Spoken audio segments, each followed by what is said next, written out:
Thank you, Jen. Well, your vote 2022. Indian Wells voters have new and familiar faces on the ballot for City Council. There are 3 seats up for grabs, 2 4-year term seats and 1 seat for a 2-year term.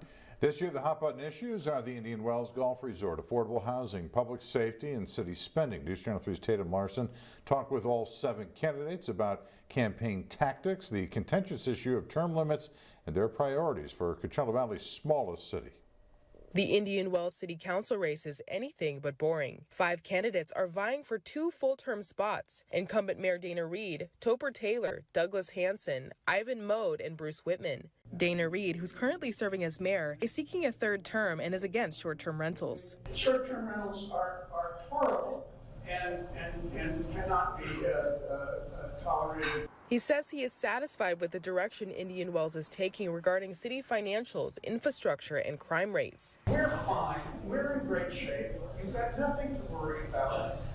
I am certain that the new council, whoever's on it, is going to continue the same path that we're on now. His emails to residents include criticisms of his competitors, one of which being first-time candidate Ivan Mode. When Dana Reed came with a hit piece, I had to respond, and I have responded, but I really want to go back to the issues and maintain my focus on the issues. Mode thinks the city needs a fresh new voice to increase transparency and to address public safety. I believe that every resident deserves to be safe in their own home. And so to change that, I would hire a new deputy. Another new face in the race, attorney Bruce Whitman, has called Reed's campaigning a desperate man trying to hang on beyond his term. We can't stay stagnant in Indian Wells. Whitman is focusing on developing city property to bring in more revenue. New development on 111 and Miles, 2 major projects that have to be done perfectly to provide the same quality of life for our residents. Topper Taylor, a children's television producer, is also a newcomer. He's running on business experience and character. What we need to do is have a very strong executive with marketing and brand experience. Taylor is focused on the rising costs of police services, and he's concerned about speeding on Highway 111. We may need to add speed bumps, for example, or traffic lights.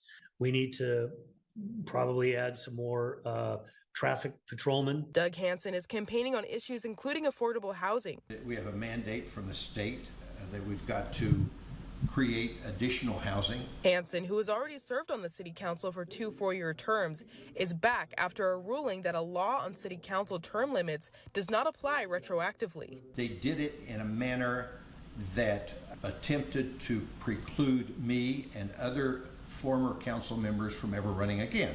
In 2020, voters petitioned to establish a 2-term lifetime limit on city council service.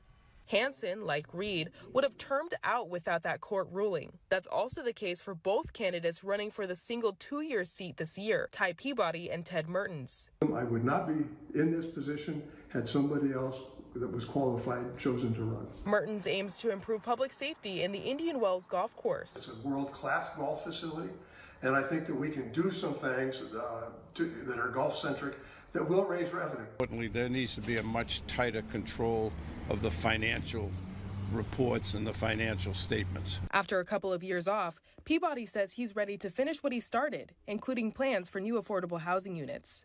We have the property already in place, we have the capital in hand, and nothing's happened over the 2 years. There's been attempts to do eminent domain on some properties, but the bottom line, it's time to get going. In Indian Wells, Tatum Larson, News Channel 3. And in case you're wondering why there's a 2-year seat, candidates in that race are running for a spot left empty by Kim Music's resignation. The interim council member appointed, Robert Bernheimer, is not running for re-election.